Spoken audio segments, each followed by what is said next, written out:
Pretty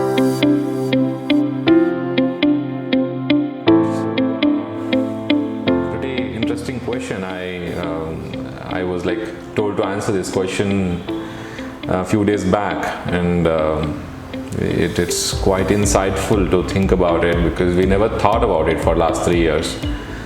What is it? It's exciting because we were all busy in the journey. I would like to answer this question in 3 parts. What is that which is keeping us alive and kicking?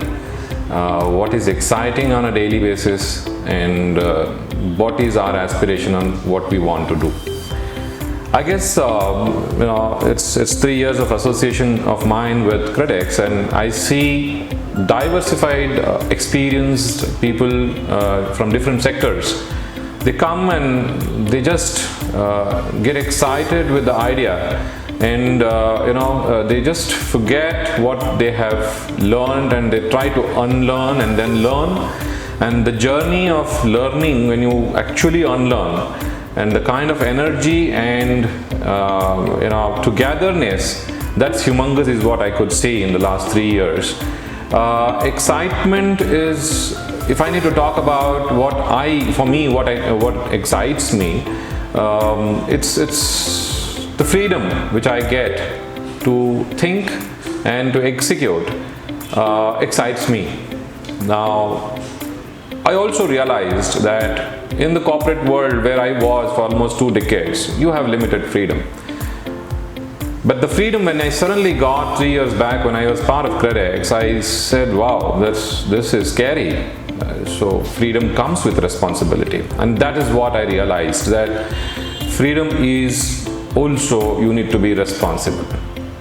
Second thing is, responsibility brings a barrier.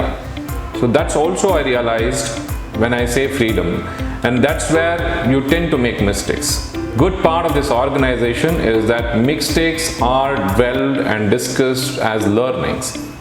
That's the one thing which I want to talk about personally when I am looking at, right from setting up the product, process, building team, and taking the company to this stage.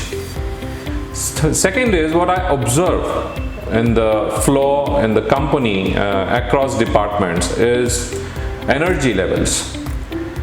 So learning is something which I have seen is continuously existing in this organization, and I feel that because of this learning, because of the attitude to learn, the energy levels of the organization and the people around this organization is always high. Then comes celebration. This is very critical when it comes to people as one of the DNA. And what I have observed, which is not actually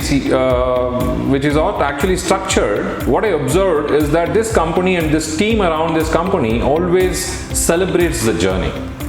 I can name thousands of such events, small events, like your hackathon or a Muhurat trading, where we celebrate the journey and we don't celebrate the success, thus making us more energetic and more lively to take on the bigger targets or the bigger goals of the organization. A lot of people keep asking me from a futuristic point of view, what is the DNA of the organization? I also thought a lot. I questioned Manish a lot. What is the DNA of this organization? And he laughed at me. I didn't realize why.